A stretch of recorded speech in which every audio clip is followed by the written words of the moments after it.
Just a quick reminder that the latest prize with ClassicGiveaways.com is now live. Win an appreciating classic car for a few quid. We've given away more than 10 cars already. Will you be our next winner? Get in the mix at ClassicGiveaways.com and I'll see you at the live draw.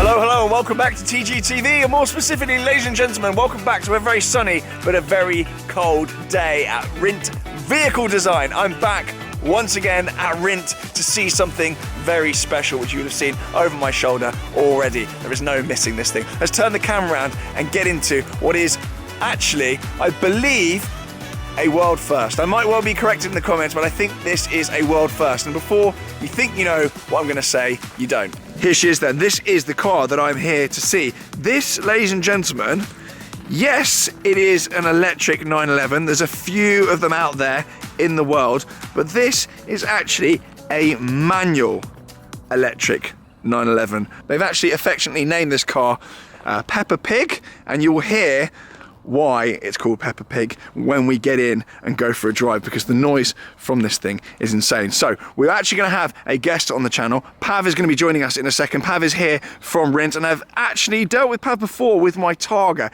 He's the electric guru here at Rint. He didn't hand build this car, but he knows all there is to know about it, and certainly knows a lot more about this thing than I do. So he's going to be joining me very shortly in the car, and we're going to go for a little spin. But I'm just actually going to show you around the car first and foremost. We're going to head in first. Inside the car then, unless you knew, you wouldn't know this was electric. You've got all the dials there, as normal, and you've got the manual gearbox.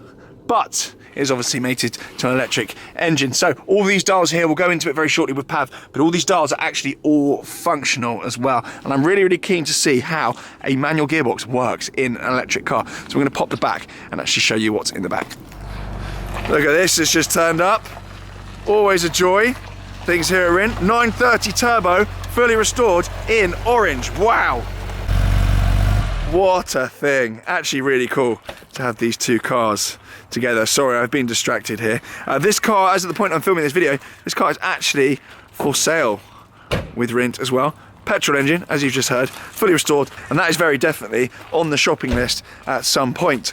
Once the pond of cash fills back up again, that's very definitely on the menu. I'm going to stop waffling then. I'm going to go for a little drive. But I actually, before I got distracted, I was going to show you in the back here. So it's actually twin motor driving the rear wheels only, and as I've harked on already about, it is mated to that manual gearbox. I guess all that you really want to do now is listen to this thing, and we're going to go out and see how it drives. So let's do that. Right, we are in here then. GoPro's about to run out of battery. Professional as always. We've got Pav with us. Hello, mate. Hello. Welcome to the channel. I think you've actually been on the channel before. Yep. So, first things to note then, the car's on. You wouldn't know it. No. We're fired up.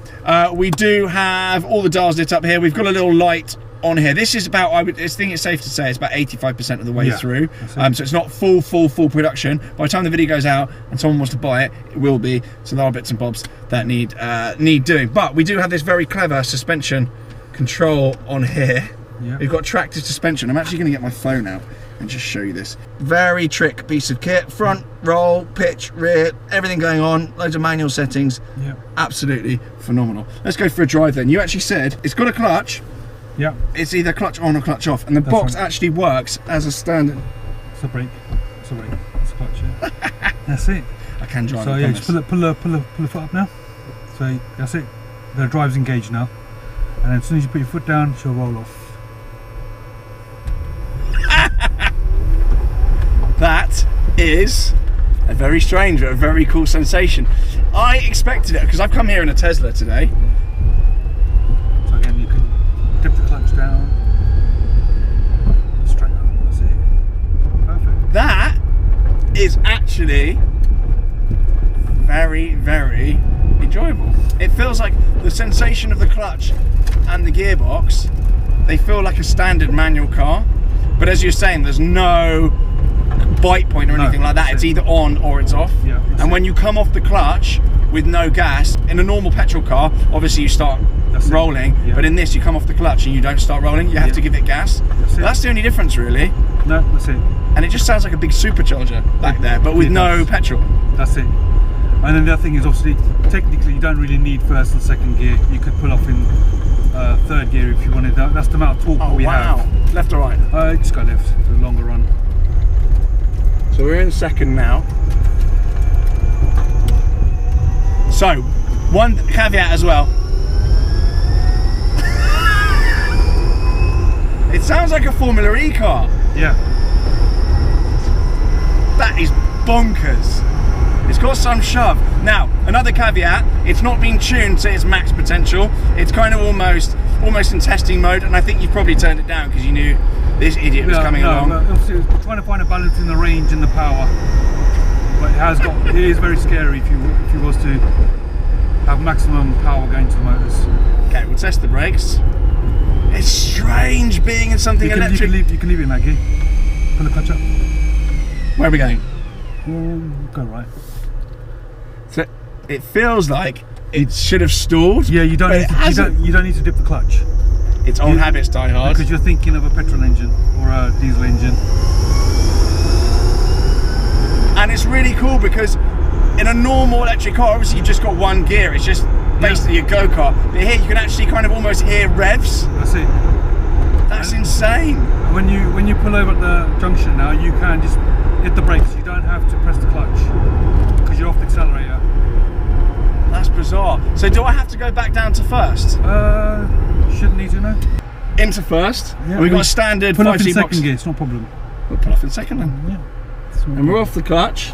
So my foot is completely away from the clutch. On the brake. Just on the brake. We're going to leave it a bit of a gap because I don't fancy being sideswiped. I don't think Brian here would be, Rint would be happy with either of us if that happened. I don't think he'd be surprised, to be fair.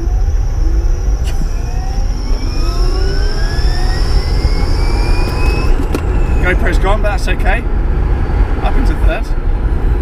This is chaos. So then, this car is for sale currently. By the time video goes out, it will be fully finalised, and any bits and bobs will have been sorted by that point.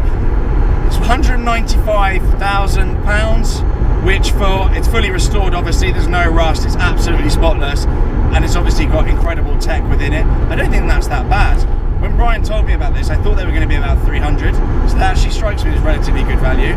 And as far as I know, it's the only thing on the market like it. I would like to think so, yeah. The other thing is we've got, like I said, a lot of tech. One of the main things we use Tractive for is right where the heater controls would have been, we've hidden the control module, which measures the pitch of the car and the roll of the car. So it's basically analysing how the car's driving, the angles of the car. So when we plant the foot down, it will stiffen up the rear shocks so we don't get any squatting. It really wasn't, and actually the ride comfort is very, very good. It's a very comfortable car actually. Yeah. It's better to drive than my Tesla comfort-wise. It's very impressive. Thank you so much for this little drive. We've got to bring it back.